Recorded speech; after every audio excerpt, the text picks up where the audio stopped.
Lo and behold, we also have the video working for our speaker today. That is perfect timing. Thank you very much for making that happen. So, hello and welcome everyone to this IAAP Nordic webinar on what's new in WAI ARIA 1.3.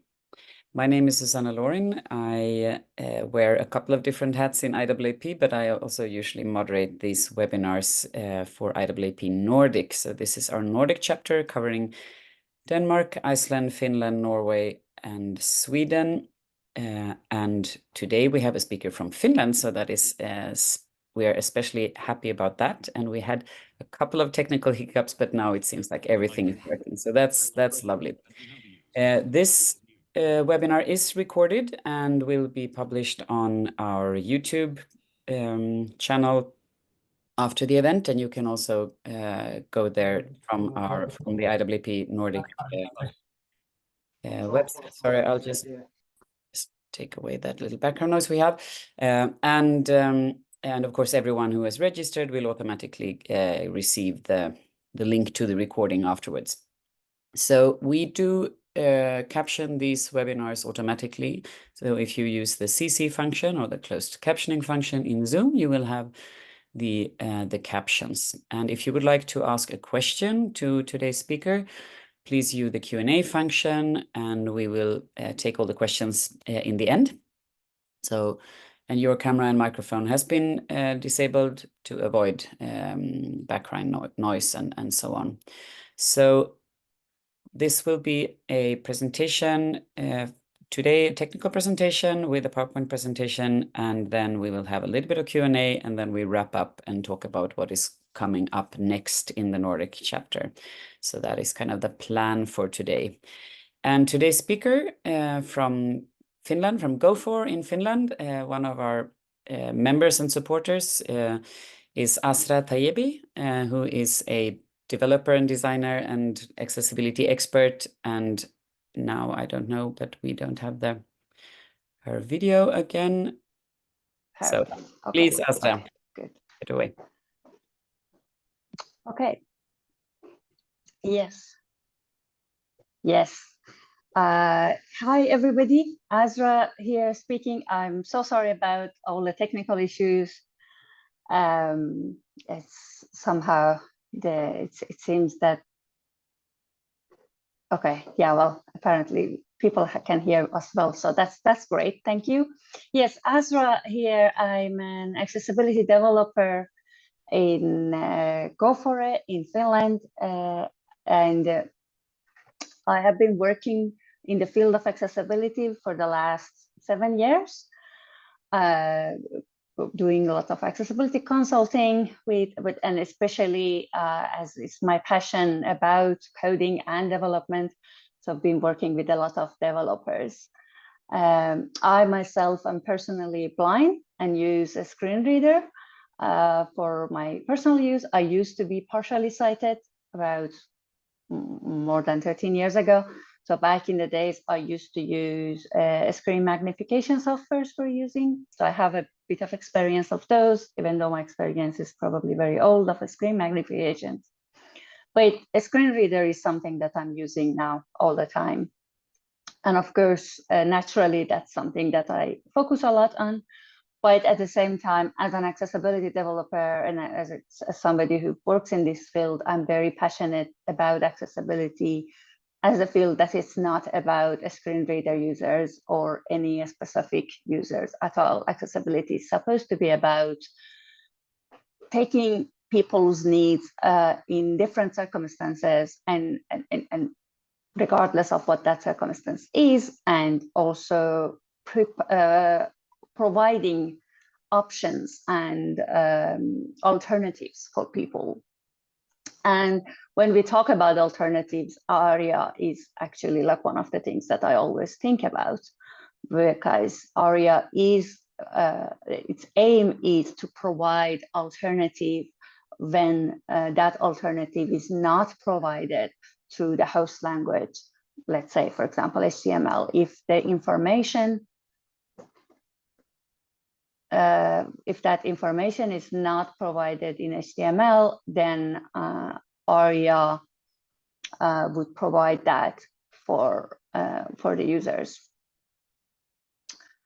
So that's basically where ARIA came through, and accessible rich internet application. For me as a blind person, the way that I see ARIA is also the way that lots of things in everyday life happens. That, for example, as a blind person, I could use my touch to know something is happening, or to touch something and know what is, for example, on this table right in front of me. But I wouldn't necessarily know everything that happens all around me in this room. But then if I have somebody who is explaining all the other stuff that are happening around me in the room, that's the way that, that alternative way that information is provided for me. So ARIA is doing that is providing that alternative information for users who are using assistive technologies, especially, for example, screen reader users. Many of you probably have heard about ARIA before, and maybe even have used ARIA. It's not very uncommon that people have used, for example, ARIA label attributes somewhere in some code that they have been working on.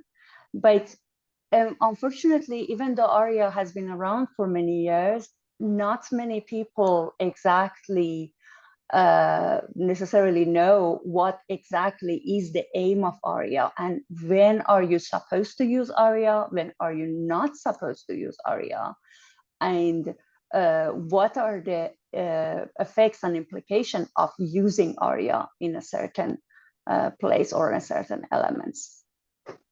So talking about ARIA, what I would like to do first is to go through 5 golden rules of ARIA.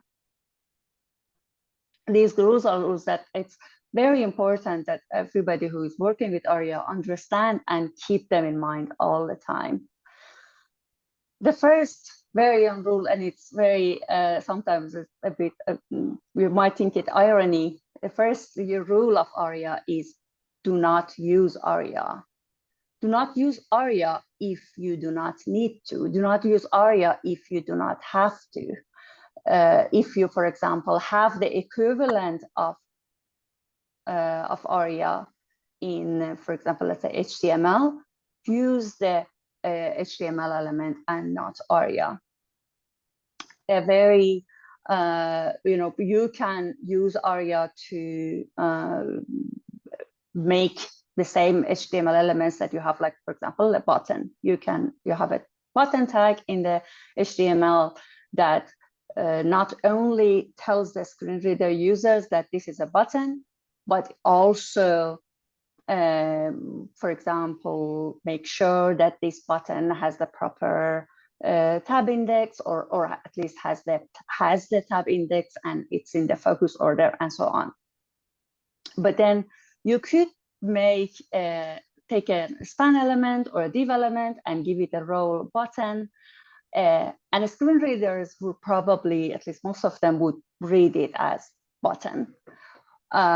You could add a click event to that element and make it that, okay, if somebody goes and click on that element, if you can use the click element event, sorry, and make that element work like that. Okay, I click this button and this happened. And for a person who is using keyboard, who can see the screen and can use the screen, can use a mouse, that works perfectly. But if you are not able to use the screen reader, if you're not you're able to use the mouse, then okay. Sorry, did I lost you on the slides, Susanna? Yeah. I have no clue which Sorry. you want to use. So Yeah, it's try called and the analyze, rule but one. you I'm need sorry. you need to let me know what slide you want me to show. Otherwise, Yeah, I'm sorry. So it's the title is at least rule one. Do not use ARIA. okay. So Yeah, then we're on the same page. I apologize. I try to keep that in mind. Sorry. Yes. So when we are, if we are using that span element, well, in theory, you basically could make sure that that element has a tab index and the click event and the keyboard events and everything is working. It looks and it looks like a button and works like a button and everything is working. And that about a button element, probably it's gonna work, but it's for many other elements, that's not necessarily that easy. First of all, second of all, you have basically reinvented the wheel. Like HTML has a button element. So going through all of these extra steps to do that, that's not necessarily like, well, an efficient way of using time. And then in addition of that, and in addition to all of that, you might have problems in the future, like, you know, if for example, these roles change, the screen, the way that different browsers support those roles and stuff. So it's very important. Do not use ARIA if you do not have to. If we go to the next slide, the second rule is that's about do not use ARIA to change the semantic role that an element already has. So that again is kind of going against against the fact that ARIA is supposed to be a supplement for HTML, not a replacement. So if I have in HTML and, for example, heading element, and then I will give it another role, an extra role to the same tag, I'm probably doing some mistake in the way that I'm designing my elements. Why did I, in the first place, needed to use the HTML element, heading element there, and then change the semantic roles? So most of these times, you really need to think about, okay, do I really need to change this role? Now, when sometimes we are making a widget and then we have to use, let's say, a div element and give it a role that, let's say, a tab panel, and in order to achieve the result that we want. But that's different when we are using something like a heading, which already has a semantic element. We are not supposed to be then replacing that with another role, at least in the basic part. There are some exceptions, like if, for example, we are not able to change that element that is on the base for some reason, and that is a wrong type of element there, and then you want to give it a role to make it better, then, or make it the right semantic, then that might be acceptable. But it's very, very important that you should be always very much pay attention that, like, do you really need to do this? I'm gonna double check the next rule. I'm just checking that I have the right order there. The next slide, Susanna, will you tell me the title of the next slide? The next slide says all interactive ARIA controls should be flexible via keyboard. Yes, thank you. Yeah, so it's very important that if we are, for example, giving an element a role that is, especially if it's an interactive role, like button, any element that then we would do any interaction with it. Giving an element a role via ARIA doesn't change that element necessarily to a focusable element. Like, for example, if I give an element the role of tab list or a tab, sorry, that doesn't make that element a focusable element. I still need to make sure that that element is accessible via keyboard. for example, give it the proper tab index that it needs, so it would be part of the keyboard use. The thing that many people, maybe especially in the beginning, mistake is that ARIA give these roles, these are semantic roles. It doesn't change the way that element actually behave. So that's very important as well. Then another, it's very important, I think it's the next slide, that do not give any of your interactive elements the role none or presentation. So if you're familiar with the role none or presentation, you know that these are roles that are supposed to take the element out of the accessibility tree. What is accessibility tree? If you're not familiar with accessibility tree, is basically where the assistive technologies, with a list of the elements, is where the assistive technologies go and read the elements or the information about the element of the page for the user. So it's basically it sits between the assistive technologies and the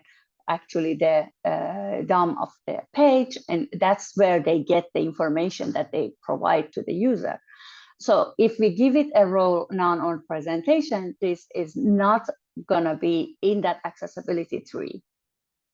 And that's very useful in some cases. For example, if I'm using an element for making it only it's for presentation purposes. For example, sometimes if I have to use a table around, and which is not a tabular data, but I have to use the table. Well, I still hope that we don't do that, and as much as possible we would avoid that. But then in some cases we might not have an option. For example, especially if the system is old, then we cannot do the enough refactoring. We have those tables there, and one way would be to hide those information about tables from the screen reader users, for example. So we will give it a role presentation. That role presentation will take it off the accessibility tree and would save screen reader users from extra information that's not helpful for them. But if you give that to an element that it's, let's say, interactive, like to a button or to let's say, a slider, that element is still, it's focusable, because if it has tab index, any element that has tab index, it's a either implicit or explicit. That's in part of, it's in the list of the focusable elements. So then when I tap to that, then it can cause the screen readers to be totally lost, like not knowing that what is this element I'm basically tabbing to emptiness. So that's very important to know. Presentation and none are something that can cause bigger issues, but generally to know where are we supposed to use these roles, and what are the implications of using a certain role on a certain element. Also, another issue related to that is to not use ARIA hidden on elements that are interactive. The similar thing, ARIA hidden is supposed to hide the text from the screen reader users. Sometimes if you, for example, have a picture that is only decorative and it doesn't add any information to for the user to the page, you might add ARIA hidden to that element and save the extra information from, or save the screen reader users from having to listen to extra information.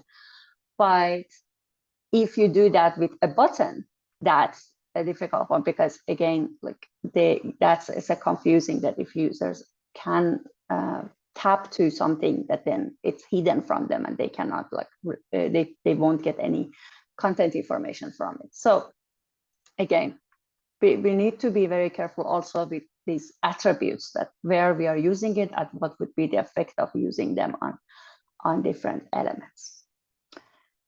And then the next slide, would you, Susanna, be so kind to tell me again the slide title? It says all interactive elements need an accessible name. Yes, thank you. Yeah, so whenever we have an element that has any interaction for the user, they need to have an accessible name. And this accessible name, unfortunately, many people still think that ARIA label would be the only way to give an accessible name to any screen reader user, for example. Accessible name doesn't come only from ARIA label. Accessible name has a formula. It can come come from many different places depending on the type of elements. And that's really, there are orders. It's always better if we have a name that's visible. It's always better to use the same one for everybody.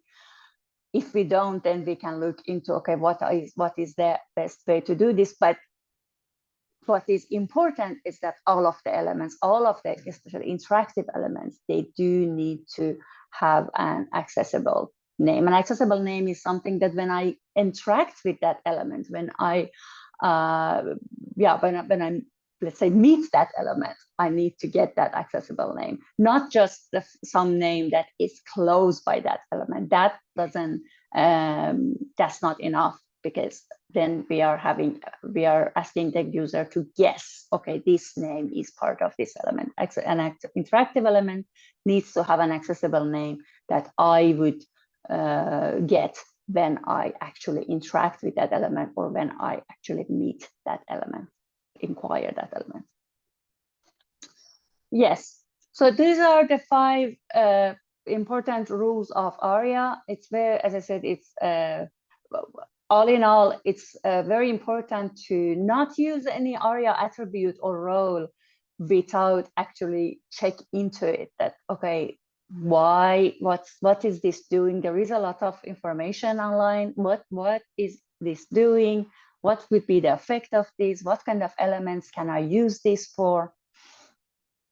The way ARIA documentation is very good, in my opinion. It has a lot of information, and usually you can find good information also in other pages there. So it's very important to do the research and not just use something by just guessing that, okay, I'm gonna use this because this sounds like that might be working. When we come to the next, I think the next slide, we will be talking about ARIA rules and attributes. Oh, sorry, rules, not roles, roles. ARIA roles and attributes. So these are 2 ways that we use ARIA to give a semantic information or provide semantic information for our users. The next slide probably it's about the ARIA roles. These are possibilities to tell the user what is the role that this element is playing in this page, and that helps the user to understand how to interact with that element, or what to expect from that element. When that's something that I usually like to tell my friends and colleagues who are sighted, or people who are sighted, is that with your site, you don't only read the text that is in a web page. You actually get a lot other information via the visual means. You, for example, see how an element look like, and based on that can, most of the times at least, decide that, okay, this is a button, or this is a link, or this is a tab panel. And that will tell you how you're supposed to interact with this element, what you are expecting this element to do. And that's of course, a part of the usability then, that from the visual side, when we looked at usability, and I think in some ways accessibility, that users, when they see something, they shouldn't be confused. They should know what to expect and how to interact with these elements. But especially when you don't see the element, it's very important that you don't have even that visual cues there. So it's very important for the user to know what they what that element is, so they know that, okay, what am I supposed to do with this? For example, if this is a tab panel, and then there are a list of tabs in it, then I know that, okay, if I press here, enter, this panel with this tab will be activated, and the content under somewhere there will be changed. So I expect that, and I think that, okay, then if I have pressed this, it says that it's selected, then I know that I need to navigate to the content and find the content that has changed. But if that tab panel has been, which is, let's agree that it's looked like a tab panel, and we all agree that it's a tab panel, or the intent is to be a tab panel. But then it's done semantically as a list of links. When I press that link, I most probably don't hear any feedback. I don't know what happened. As a sighted people, you might see that, okay, the screen changed, the content that get updated, but as a blind user, I don't see anything. So I don't know what happened. And I wouldn't know, okay, what am I supposed to do now here? Is it that this link did not work, or is it that this, am I supposed to navigate somewhere? So the role, it's a very important, it plays a very important role in the way that I interact with that element. And there are lots of, in HTML, we have elements that already have semantic roles. We have the landmarks, we have the heading and button, and they are the interactive, like button or link, or then we have non-interactive ones like headings. But then there are some elements, and especially as we move forward, the web becomes more dynamic. We have a lot of elements that are not in the HTML right now. For example, tab panel is something that you don't have it by default in the HTML. So then in ARIA, we have all these other roles that you can combine and help the user to understand a widget like a tab panel, and help give them the information that they need. The next slide, it should be about the ARIA attributes. And by attributes, I mean both states and properties. So states are things that are usually changing more often. Let's say, like is it the checkbox checked or not checked? That's something that can change several times during the time that I'm interacting with that form, for example, a form. And that's an state. It says that, okay, at this moment, this is checked, and at this moment, this is not checked. But then something like ARIA label, it's it's a property, and it's less often changing. Of course, it can change depending on the situation, but it's usually more stable throughout that form. That form has a or that checkbox, for example, even has a label, and that's through ARIA. Well, now I do want to say the disclaimer that we do hope that everybody use the HTML checkbox and not use ARIA the role checkbox and reinvent the wheel again. But just as an example, or in the tab panel, for example, we have ARIA selected. That's an state. It says that you can set it based on which one of the tabs in the tab panel is at the moment selected. But then you have you can have, for example, ARIA label or ARIA label by, which would give you the naming for that tab panel or tab, each one of those tabs. Yeah, so these are about the roles and the properties. Now, ARIA has been around for several years. We have had ARIA 1.0, then 1.1, 1.2, and January this year, we had the first published draft of ARIA 1.3. At the moment, ARIA 1.3 is still a published draft, so it's not yet completed yet. It's still a working draft.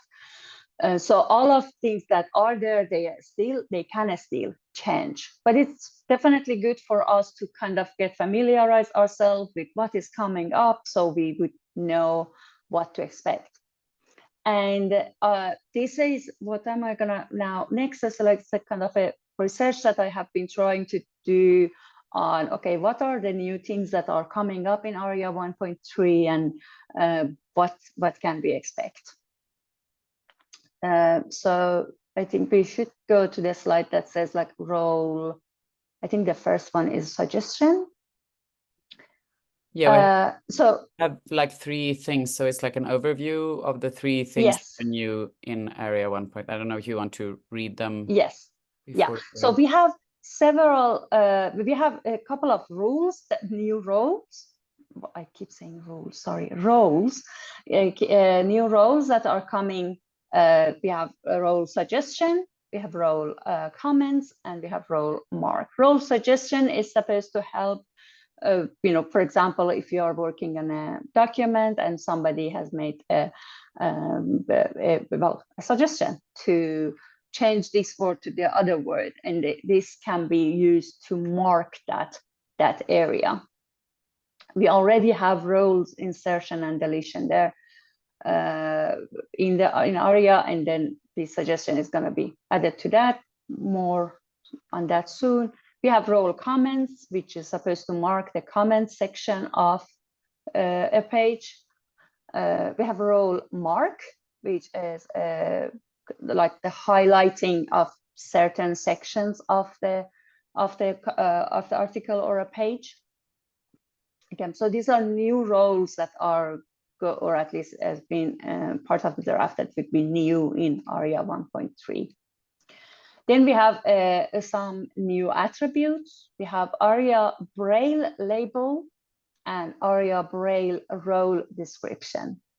So the names probably suggest something. So ARIA Braille label is supposed to be similar to ARIA label, but for the Braille displays. So this is not something that the screen readers would read, but it's something that would be for the Braille displays. The same applies to ARIA Braille role description, that is supposed to be something for the Braille display users. We have ARIA description also as an attribute. We in the draft of ARIA 1.3, which is supposed to be similar to ARIA described by, but it's more well, you can say at the same time it's similar to ARIA label, that it's not a text that it's already in the screen, but it's a flat string that is supposed to describe the element. More on that soon again. And then a change on ARIA details or enhancement on ARIA details, which is also part of the ARIA 1.3. There were smaller changes, like for example, about ARIA label and some of those attributes, which are called the general or global attributes. So they basically are supposed to be for all different roles, but there was added this list of they are global except for those that are prohibited.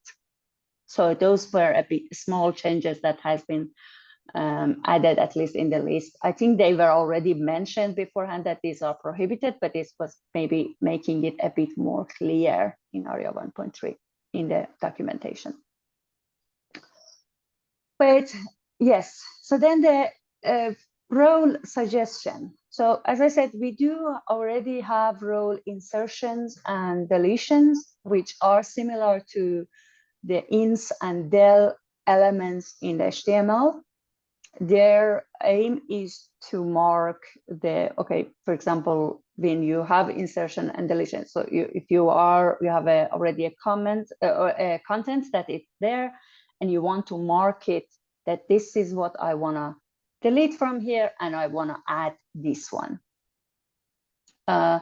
Those were things that we already had in 1.2. Now we have the suggestion, which is supposed to be a kind of a container for these two. And that marks that, okay, now you're getting into this suggestion area. A role suggestion is supposed to have at least an insertion and a deletion element or a children. At least one of these two, they need to be there, and at least and they cannot have other children. So they only allow children's, like children roles are these two. At the moment, the supports that I by my testing, or let me start from here, that some of us probably have done some workarounds for something like this before.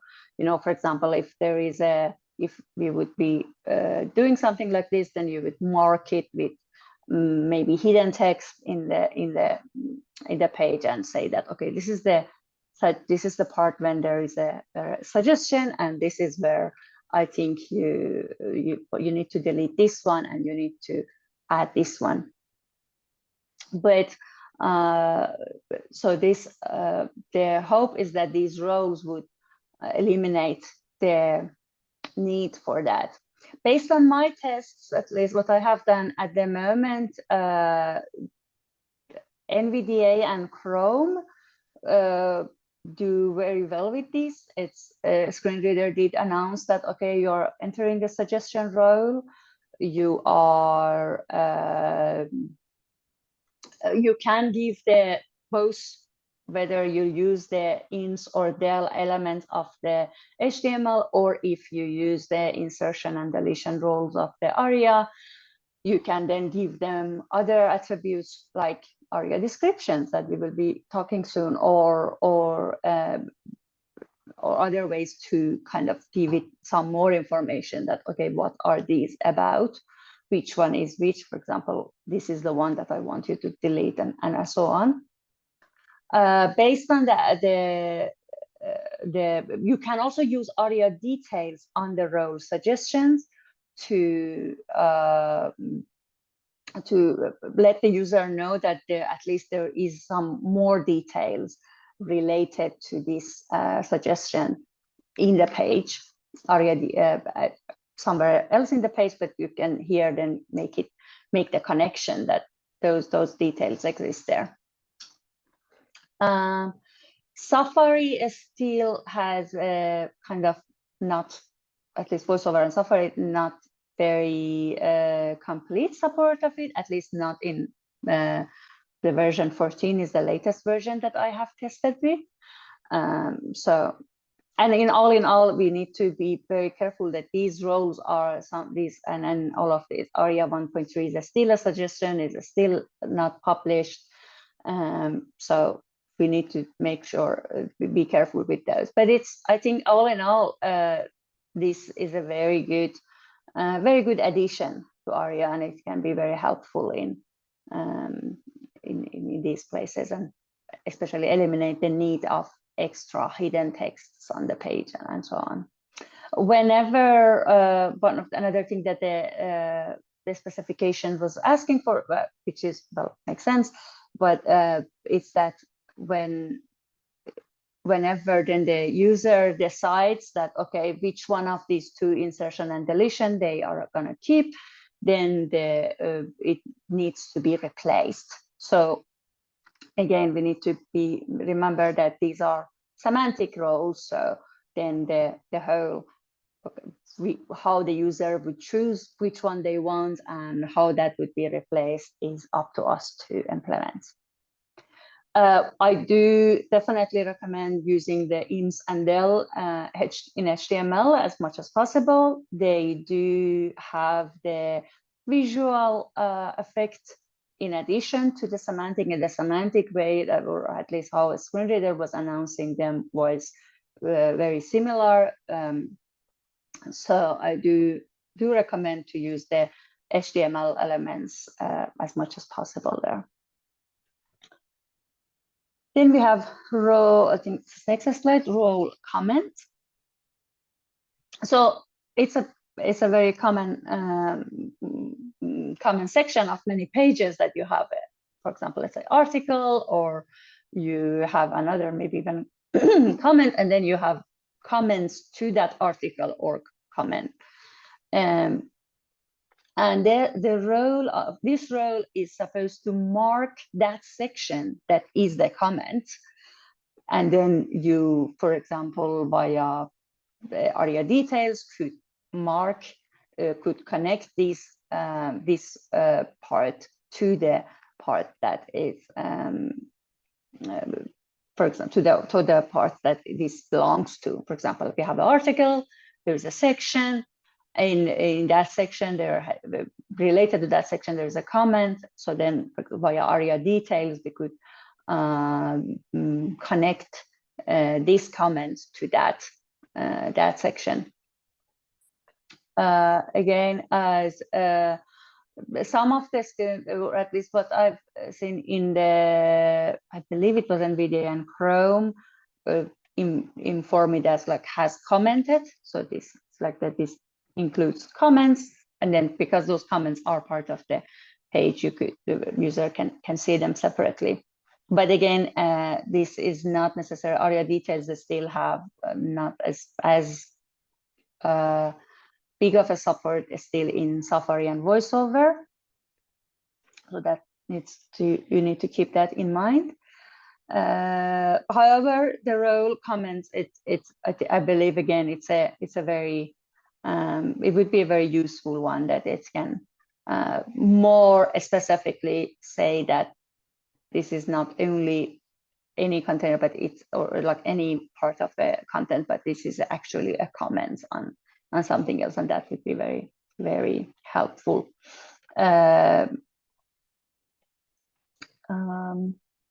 Yeah, and then you could use other attributes to, for example, mark the who has made the comment and how this has been, or when, for example, the timing. Many times in the comments, the timing and the author is very important. So you can use other ARIA attributes to make that connection as well. Role mark is the next one. The idea is to highlight a section or a portion of the content that it's especially important to the user in that context. So it's different than, like, it's not a blog quote, it's that, you know, maybe already beforehand, or at least a specification was more specific about this, that it's more about a highlighted comment or a highlighted section that it's in that moment of the user, more like if you are reading a text and highlighting some sections of that text for yourself. So at the moment, basically, the mark element in the HTML works very similarly, and the support, as far as I have tested, have been very similar. That in wherever it works very similarly, and wherever it doesn't work, then it doesn't either. Again, like in NVDA and Chrome, it worked well. Says that this is highlighted, and read the text. It says that when the highlights start and when it ends. In apparently in or what we have been testing is that in Mac OS 40 or 15 and or the latest Mac versions, there is a bit of a difficulty with this one. It might sometimes cut some of the elements or some of the text that is not highlighted in some certain circumstances. For example, if the marking is not from the beginning of the sentence, it might cut some of the parts. So there are these kind of bugs still in there, which is unfortunate. But again, as these are still not yet published, we need to always make sure that we have like, for example, you don't mark anything that it's very, very important to the user with these, keeping in mind that they might miss this based on what the screen reader or what browser they use. And hopefully the support will improve by time. Yes, I think that's about the roles. Then we have the attributes. ARIA description is an attribute that it's very similar, as I said, in one way it's similar to ARIA described by. The idea is that it would give more descriptive information to an element, provide more description for an element. And it would be part of the formula for counting that, okay, what would be the descriptive text for this element.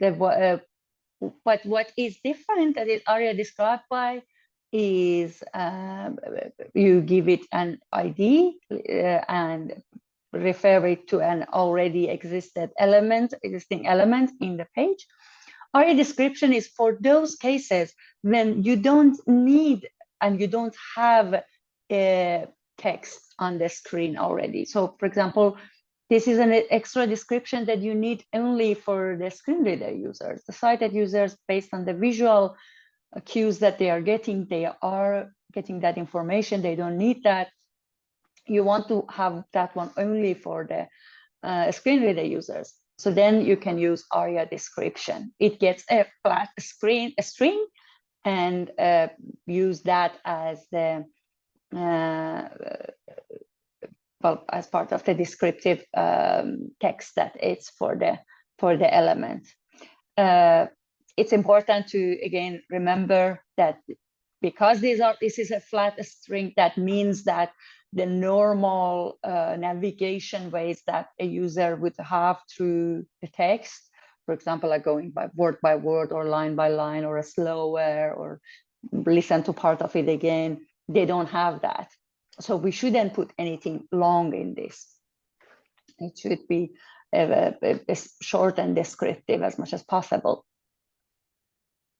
And ARIA description is a attribute that it can especially work for non-interactive elements, and it's a addition into that it's, for example, for, as we said, like elements like insertion and deletions in a suggestion, you can use ARIA description to add more information there, that okay, which one is the insertion and which one is the deletion, and so on.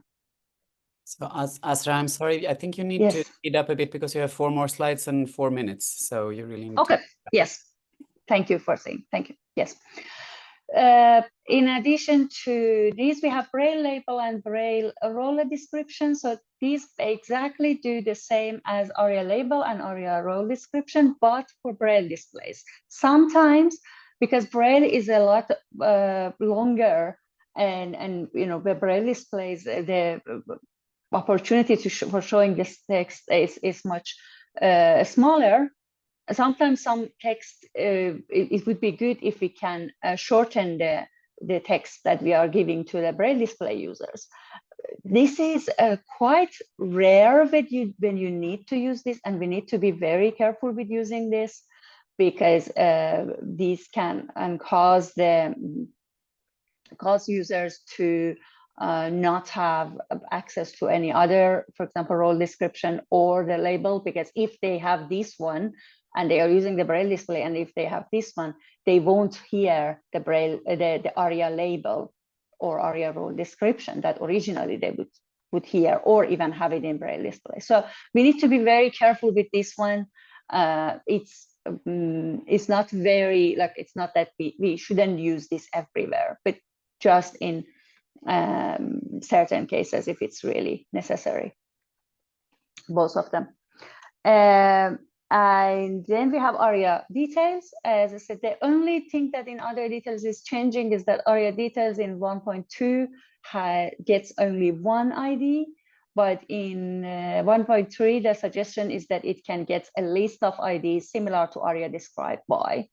And with that, you can then make an order that what kind of order it will have. It's important to keep in mind that ARIA detail, unlike ARIA described by, it's not going to add those to the descriptive informations of the element. It's going to let user to navigate to them separately, and so in that sense, ARIA details is a place where you can have, when you need to have descriptive information about an element, but you have longer ones or more complicated ones, you can have them via ARIA details. And yeah, so the enhancement is that there is going to be a list of IDs, but as I said, unfortunately, the support for ARIA details is still a bit behind. So hopefully they will catch up.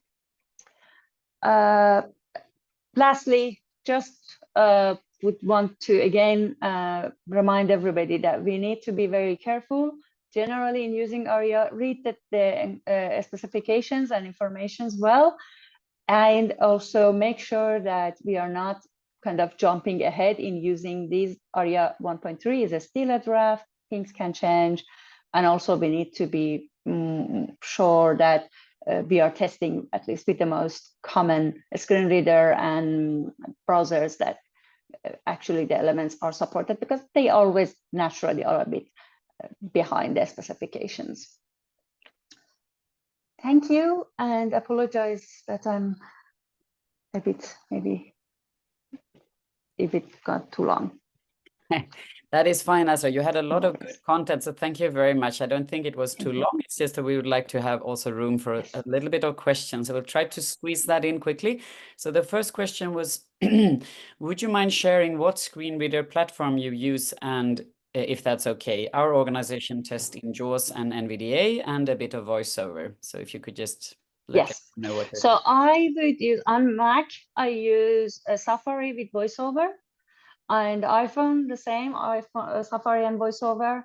In Windows, I use personally NVDA and Chrome more than everything else, and I find it. But yeah, so those are my main things. But there might be a bit of a difference between different users, of course. But at least I have found these to be quite common combinations that people use. Mm-hmm. I think it differs also in different countries and exactly regions of the world and so on. So it really depends on what client you have and where the users are and so on. But thank you. And the next question, I think there are a couple of questions that go around the same things, like you are, what's the point, or can you provide examples of where using ARIA might actually reduce accessibility? Because you also kind of started with warning about using it too much. I think a couple of questions are on the same thing. So where could it really make things less accessible than it was from the beginning? Yeah, so for example, maybe for me, it's been, especially when elements have been given a role like button or link or something, and then but the keyboard navigation with them is not working properly. So that has been one place when ARIA at least have been using wrongly, and that has made more problems. ARIA label, using ARIA label, if you use an ARIA label on an element that already had, for example, let's say on a button, you are actually making, I won't be necessarily able to read the text that is actually on that button. I would only read the ARIA label. And now, even, for example, sometimes that button text changes, or a text field that has an ARIA label the label that is visual changes, but people, because ARIA label is hidden from a sighted user point of view, they don't necessarily remember to change that one. And then I'm getting wrong information. The visual label is something else and ARIA label is something else. So those places, it's more important that if, for example, if we have already a label, a visual label, use ARIA labeled by and not ARIA label, or use actually label and for attribute and not ARIA at all to make better connections. So these are at least two of the most common examples that it comes to my mind. Okay, thank you. And just a clarification, we got there on the slide named role equals comments with an S. We get a question if you are referring to role comment without an S, that is kind of yes, that is I a link would believe so. Yes, yeah, sorry. Yes. So yes, we just wanted to clarify that. Okay, thank you very much. I think we need to wrap up now, unfortunately, because we do not have more time. We only have 1 minute to go. So thank you very much, Azra, for being here with us today. I'm sorry it became a little bit stressful for you with all the technical hiccups, but I think you made a very good and clear presentation, not only about the new things, but also the kind of general rules of WAI ARIA, which I think is worth repeating several times, because there are questions that we get quite often from the membership. So I just wanted to mention what is coming up. The next IAAP Nordic webinar is on the 6th of November, and it's about accessibility in Nordic public broadcasting. So we have we have speakers from the Swedish public broadcaster, the Danish public broadcaster, and the Norwegian public broadcaster. So far, we haven't got in touch with Finland, but we hope to get a Finnish one as well. And then from IAAP EU, we are doing a drop-in session. So if you are interested in knowing more about IAAP membership or certification, or if you have a friend that is still not a member and would like to learn more, we are providing a webinar drop-in session that is free of charge for everyone to listen to live, actually, from TechShare Pro in London, where the UK chapter is present. And that is as an event, a hybrid event, and we are sending the IAAP EU drop-in session from there. And I believe one of my colleagues can also share that in the chat with everyone. Thank you for that. We also have now finally got the recording up from the celebration of the Web Accessibility Directive 4th anniversary. So there is all the recordings. You can see each session at time, or you can see the whole thing if you have a whole day to spare. The whole event is online on the YouTube channel. So thank you again, everyone. Thanks for joining us today. And thank you, Azra, for being here, and my colleagues for supporting me on the technical side. And I hope all of you get a very good rest of your day, and that you now know exactly everything you need to know about WAI ARIA, so that you can use it in a cautious and precise way in the future. Thank you very much, and see you soon. Thank you.